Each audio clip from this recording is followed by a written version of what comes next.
पाताल कुमड़ा से थोड़ा सा जानकारी लेते हैं। हाँ। बहुत लोगों को यही नहीं पता होता कि जी, पाताल कुमड़ा कैसा होता है। ये देखिए पाताल कुमड़ा है। इस पाताल कुमड़े का आपको किस किस रोग में आप उपयोग करते हो? ये पाताल कुमड़ा जो है जैसे मूत्र विकास हो गया, मूत्र विकास में जो है तो पेशाब में जलन हो गया, गर्मी हो गया, धाद हो गया, ठंठना हो गया, ये जो है तो मतलब इसका उपयोग हम जो है तो पाताल कुमड़ा से करते हैं। और जैसे किसी का पेट अगर बाहर निकलता हो, है ना, उसमें जो है तो उपयोग होता है। पथरी में भी काम आता है।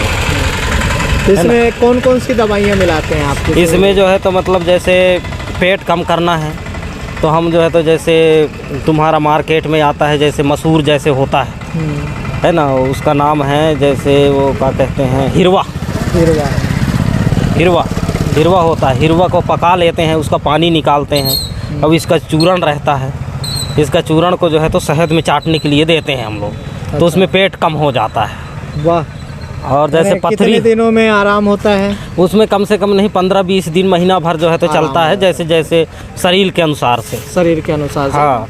अब ज़्यादा भैंसा जैसे अगर मोट है तो भाई अब कुछ दिन तो चलाना ही पड़ेगा उसको। और पथरी में कैसे उपयोग करते हैं? पथरी में जो है तो मैं इसमें दाल में खाना का जड़ रहेगा और पाताल कुमड़ा रहेगा, ये इसका चूर्ण रहेगा, मिश्री रहेगा, ये सब मिला के जो है तो उसको पानी के साथ जो है तो देते हैं खाने के लिए। तो पथरी के लिए लाभ है। गुप्त रोग में आप क्या? और जैसे गर्मी हो गया, धात ठंठना हो गया, इसमें जो है तो मिलाते हैं अपन सफ़ेद मूसली मिला दिए, सतावर मिला दिए, इसी का चूर्ण, इनको मिला के मिश्री के साथ दे दो, सही हो जाता है। तो जैसे कि वैद्य जी ने बताया कि इसमें बहुत ये सब औषधियाँ मिलाई जाती है, लेकिन इसकी एक गुणवत्ता बहुत लोग पूछते हैं कि किडनी रोग में ये कैसे काम करता है। तो ये ताज़ा होना चाहिए। पहले भी मैंने इसके बारे में जानकारी दे चुका हूँ और बहुत लोग इसका लाभ भी ले रहे हैं कि ताज़ा होना चाहिए। ये थोड़ा सूख गया है तो इसका रस 1.5 से 2 चम्मच निकाल करके, किडनी पेशेंट अगर बेड में पड़ा भी है वह भी उठकर कुछ दिनों बाद चलने लगता है। अगर रोग ठीक नहीं हो रहा है तो वो आगे बिगड़ेगा भी नहीं। और इसका विशेष ध्यान दीजिएगा, 1.5 से 2 चम्मच शरीर के मान से दीजिएगा, जैसी उसकी पचाने की क्षमता हो।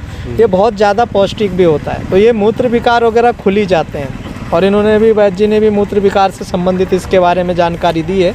और किडनी में क्या है, हाँ, पानी वगैरह नहीं भरना चाहिए, क्योंकि पानी अगर पेट में भर रहा है तो दवा डायलिसिस के माध्यम से वो लोग निकाल देते हैं, तो ये दवाई का असर भी ख़त्म हो जाता है। तो उन लोगों के लिए ये नहीं है। फिर वैद्य की सलाह, डॉक्टरों की सलाह से ही चलें। आगे चलते हैं। जैसे ये प्याज रखे हैं बड़ा सा, लीजिए आपका हमारा। इस प्याज को जैसे लोग एक से ही बता पाते हैं, तो दूसरे रोग में क्या कोई और उपयोग में लाते हैं कि सिर्फ ये हाथी पाँव के लिए तेल बनाते हैं। हाथी पाँव जैसे हो गया, किसी का एक तरफ जो है सूज जाता है ना, हाँ। वो हाथी पाँव के लिए जो है तो बिल्कुल एकदम रामबाण तेल बनता है इसका। जैसे कि इन्होंने बताया, आज तक हम इसको महाकाल तेल में ही आपको खबर देते आए हैं, लेकिन ये हाथी पाँव में भी इसका उपयोग करते हैं।